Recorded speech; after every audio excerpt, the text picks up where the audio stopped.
Locked On Kentucky, your daily podcast on the Kentucky Wildcats. Part of the Locked On Podcast Network, your team every day.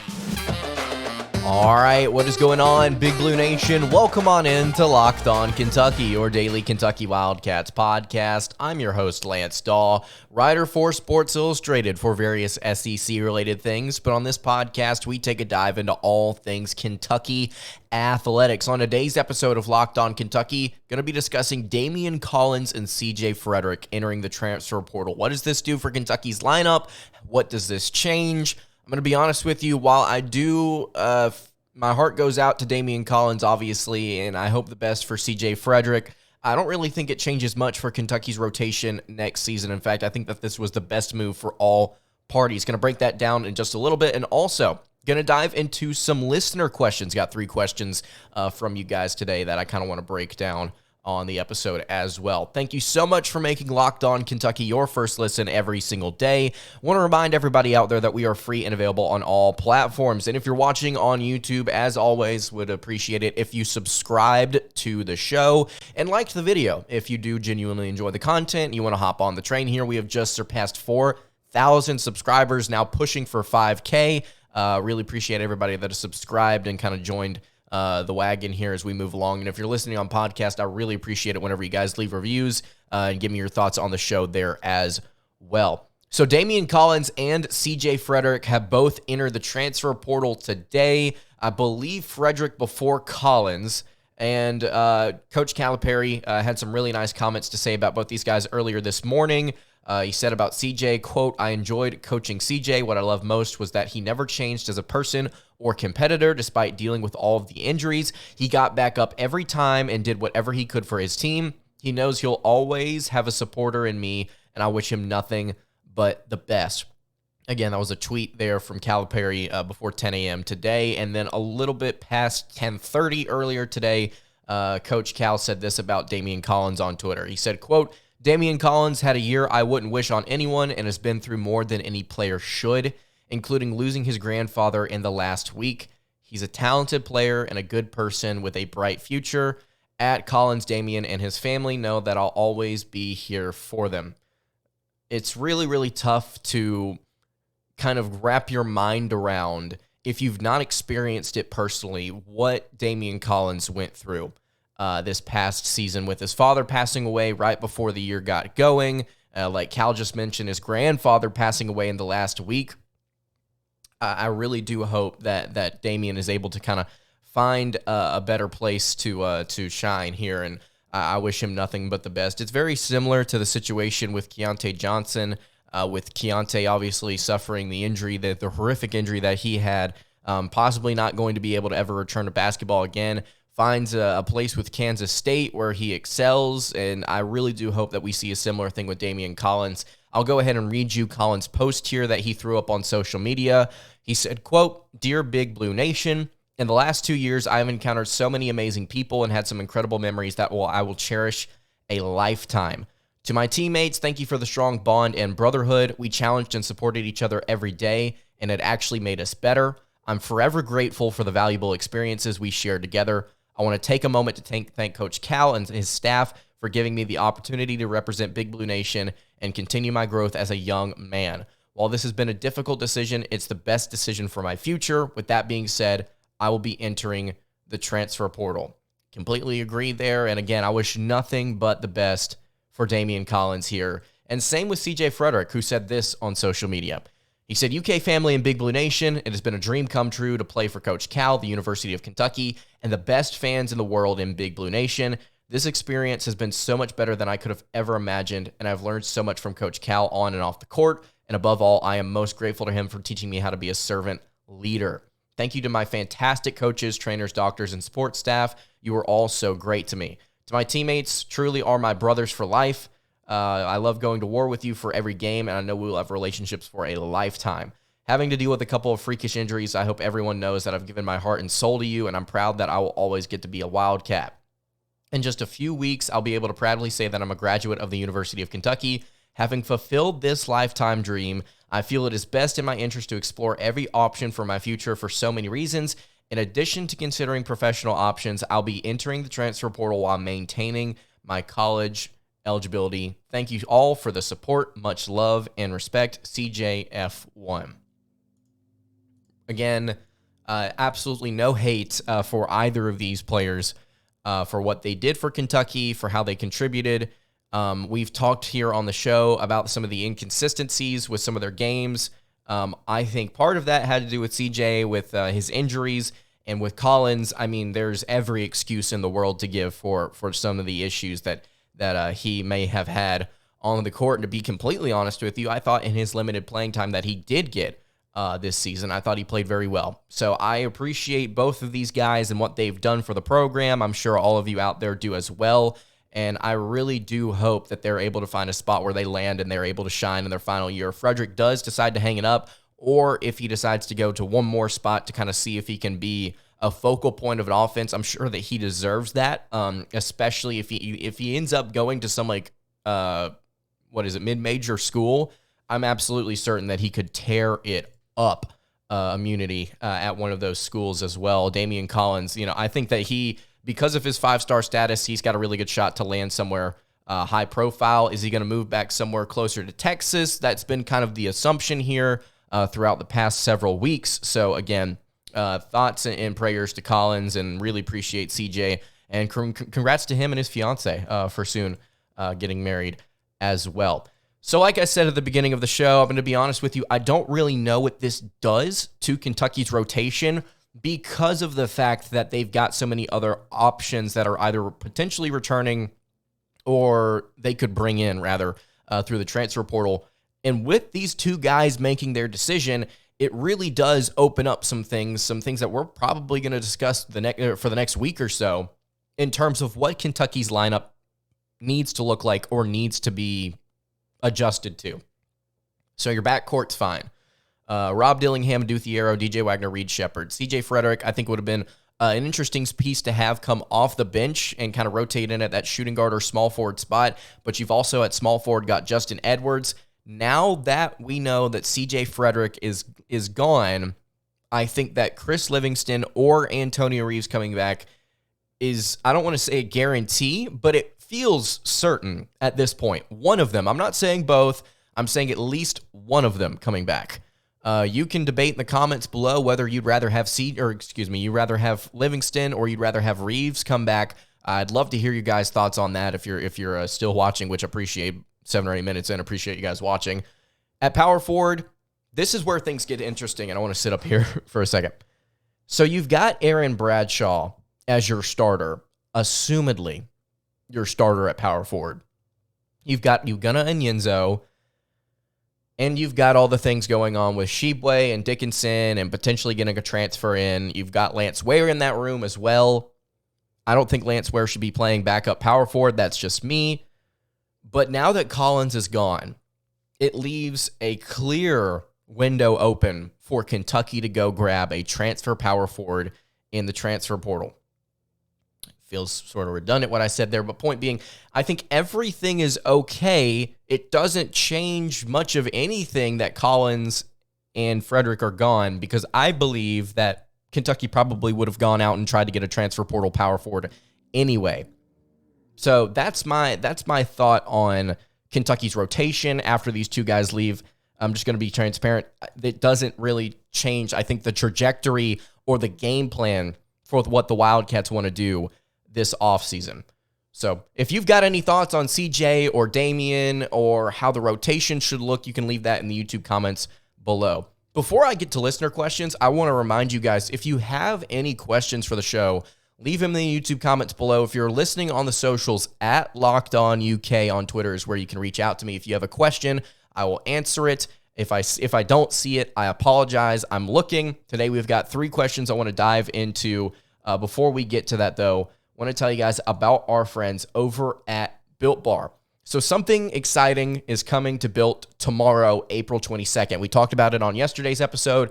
And again, I want to reiterate, I don't quite have all the details yet, but the excitement is legit, and it's something that I don't think you want to miss out on. If you know how Built works, you know that they have the most incredible protein bars in the world. and they do these amazing flavor drops with unreal flavors in unlimited quality. So they'll literally, quantity rather, so they'll literally just throw out so many different flavors at once to drop for everybody to try. And we've had some really, really good flavors drop recently, and they're about to do it again, I believe. So mark your calendars and head to built.com on Saturday, April 22nd. Be one of the first to discover what the hype is all about. I can't wait to see what these new flavors are, and make sure to use promo code LOCKED15 and you'll get 15% off your order. I will be doing the same. This is not a bit. I will be doing the same as well. Really, really enjoy Built Bars. Not only are they really good for you, but they taste incredible as well. And I want to try out this new flavor. So again, built.com tomorrow, April 22nd. You can use promo code LOCKED15 to get 15% off your order. All right, continuing along here on the Friday edition of Locked On Kentucky, Lance Dawe hanging out here with you. I think I said this on last Friday's episode, how the week flies by when there is so much transfer portal news unfolding in front of our eyes as Big Blue Nation. There's been a lot to talk about, and I want to remind you guys, if you've not subbed to the show already, go ahead and do so. If you're listening on podcast, there's no reason why you shouldn't be subscribed on the podcast feed as well. We're going to have a lot of great content coming up for you guys here as we get deeper into the offseason. Also, this is not something that is mandatory. I just want to shout them out again because they do such an incredible job. Locked On College Basketball, great college basketball podcast. I would highly encourage you guys to go check out Andy Patton, Isaac Shade. They do such a good job of breaking things down. They had an episode recently talking about their opinion on Shibwe and Dickinson and how they think this is going to work out. Again, you can find them on YouTube, Locked On College Basketball Podcast, or wherever you get your podcasts. So listener questions, 3 of them today. Figured I'd dive into, and actually 2 of them are essentially the same question, so we're going to dive into both of these as well. The first question I want to answer here, and this is something I would love you guys to answer in the comments below or on the socials at Locked On UK. I may end up making a graphic about this and posting it on socials. Who knows? We'll have to see. Kristen Clark hit us up with some really kind words, by the way. I appreciate you, Kristen, for all the nice things you said about the show. She said in her question, let's talk superlatives.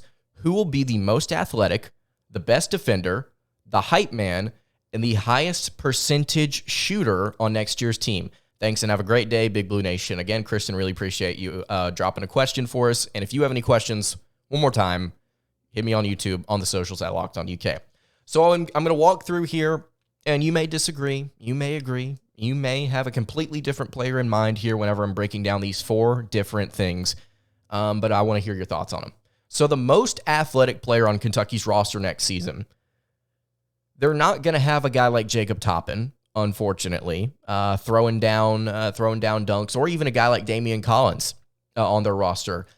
I think the safe bet here is Justin Edwards, who's going to play that tweener between 3 and 4, probably going to play the 3 more often than not. 6'7", really athletic guy. I believe he's like 180 pounds. He's got the bounce. The lefty can score in a variety of ways. I know that the big scouting report on him is like he's got a really soft touch getting into the lane and finishing at the rim. He's also got a soft touch on his 3-point shot, but this kid, I think, has got a little bit of bounce to him. And as a wing, it's really difficult to pick a point guard, or even DJ Wagner, who is not, I would say, according to scouting reports, the most athletic player in the world. He's obviously an athlete, but I think Justin Edwards takes the cake over him. You could put Aaron Bradshaw here, would not be mad at that. I think that Bradshaw would be a good choice, but Edwards, I think, is probably my guy here for most athletic. Best defender. This is something that I thought was really interesting because I thought I had a surefire answer for this, and then I had to pause and think about it for a second. I'm going to say Ugonna Onyenso is the best defender on Kentucky's roster next season. Statistically, what he did per 40 last year in terms of blocking shots and protecting the rim was very impressive. If you put him on the court for a longer period of time, I believe with his development this offseason, he's going to be a very solid rim protector for the Kentucky Wildcats. That being said, that's if he gets on the court as often as we think he will, maybe. So Ugonna Onyenso will be a very solid defender for Kentucky, but will Justin Edwards have the opportunity to kind of display that talent a little bit more than Onyenso does because he's simply going to have more minutes? Edwards has been praised in his scouting reports, and you can go watch his film as well, for being deceptively tough and physical on the defensive end, which is kind of why I think some people are thinking about sliding him in at the backup 4 if Kentucky really wants to do that, if that's the way they want to run their rotation. And I'll say this now that I'm kind of going on a tangent here. Maybe I'm viewing this lineup completely wrong, and it's going to be Reeves and Livingston again at the 3 if they both come back, and it's going to be Edwards at the backup 4 alongside Bradshaw. Maybe that's the way they run it, or maybe they have Chris Livingston. I would rather have Livingston there because we discussed this recently. He's 40 pounds heavier than Edwards, but anyway.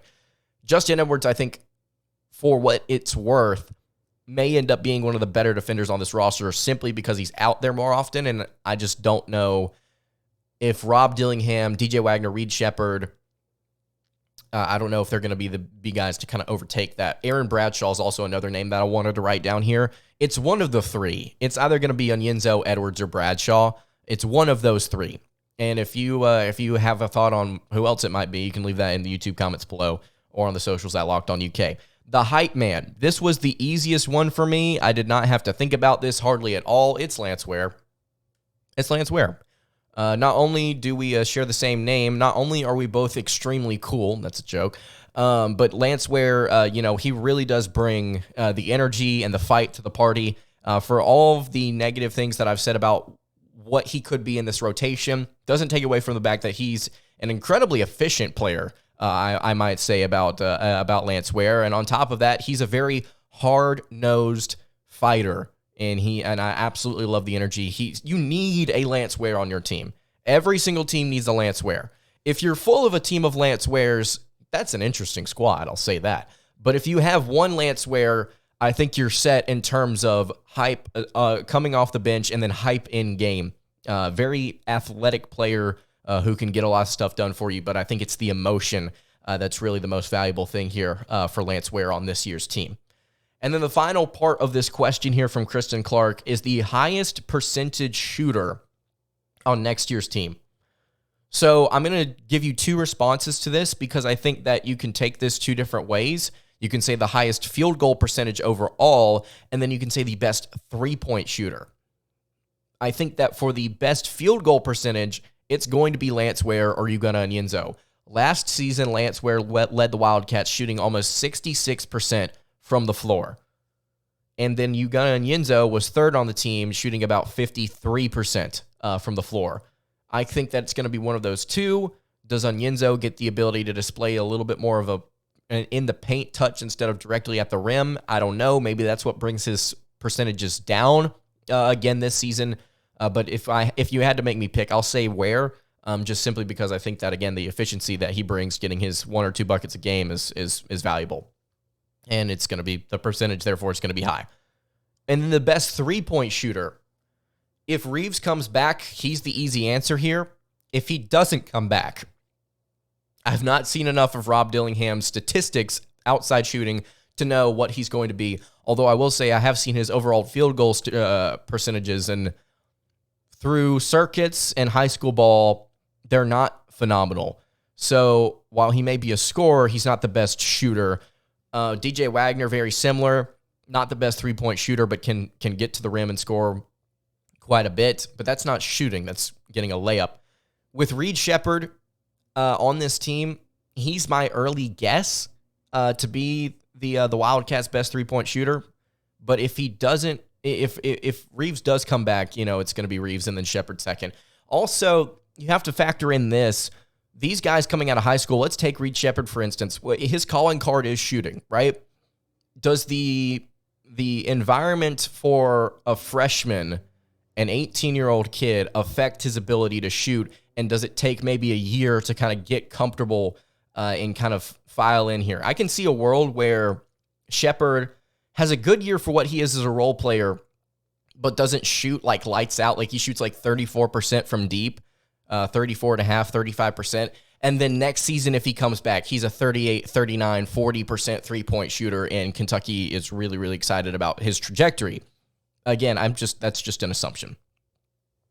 There are 2 more questions here. Both of them essentially tie in together. Rocky Statue asks, if Oscar Reeves and or Collins come back, is there any chance we platoon? What scenarios would create a platoon? And then Miles Barrett asked, what about the platoon route again? So I'm going to talk about this. This is probably going to end up getting the video a couple of dislikes because some of you just absolutely despise the word platoon. Going to preface this by saying, and this will still get hate, I'm not taking this seriously. to answer Rocky Statue and Miles Barrett's questions, I don't think we're going to run a platoon. I don't think it makes sense in today's college basketball, especially with the players that Kentucky has brought in. But if you would like to know how the platoon would work, you would have Rob Dillingham, DJ Wagner, Antonio Reeves, Aaron Bradshaw, and Ugonna Onyenso as your starting rotation in the platoon. Your backup, your number 2, your blue squad or your white squad, I can't remember which one was the one. You would have a Duthiero, or you would have Reed Shepherd, depending on how you want to play it. So you could have a Duthiero. I'll just say Reed Shepherd at your 2. I'll say it'll be either Justin Edwards or Chris Livingston at your 3. Justin Edwards or Chris Livingston at your 4. And then you have to have a backup transfer power or center. And that could be Jamarian Sharp. If Hunter Dickinson comes in, then he's your 1 and Onyenso's your 2. I think those lineups are very interesting. So again, the lineup for the I'll say the blue team: Dillingham, Wagner, Reeves, Bradshaw, and in a perfect world, we'll say Dickinson. And then the backups or the white squad: Thiero, Shepherd, Edwards, Livingston, and Onyenso. Is there a drop off there? I would say yeah. So I don't necessarily, again, know if that would be the best platoon situation. So, Rocky, to answer your question, what scenarios would create a platoon? This is not going to happen. Let me preface this by saying that I think that you would need a better backup point. Either that, or you let Reed Shepherd start at your 2, and you have Wagner as your backup point. And then you let maybe Reeves slide up to the 2. You have Edwards and Livingston. I don't know. You've got to have a backup point guard. You got to have arguably a backup transfer power forward. And then you need to have a backup center in this rotation. You can do it a bunch of different ways, but in order to really solidify it, you got to have those guys. And to be completely honest with you, I don't know if there's enough scholarships to go around, because it's 1, 2, 3, 4, 5, 6, 7, 8, 9, 10, 11, 12. Okay, maybe there is enough scholarships to go around. Anyway, point being, platoon's probably not going to happen. I think it was more interesting of a concept last season whenever we were discussing the hype around these different guys. But this year, arguably a more talented team, but I don't see the platoon coming into effect for the Wildcats. So if you have any more questions, again, one more time, YouTube comments, hit me on the socials. And that's going to do it for today's episode of Locked On Kentucky. You can follow the show on Twitter at Locked On UK. You can follow me on Twitter at LanceDawe_, and you can follow the show over on Instagram. That is at Kentucky Podcast. Questions, comments, concerns, you know where to find me. I will see you all on Monday for another episode of Locked On Kentucky. Hope you guys have a great rest of your day, and God bless.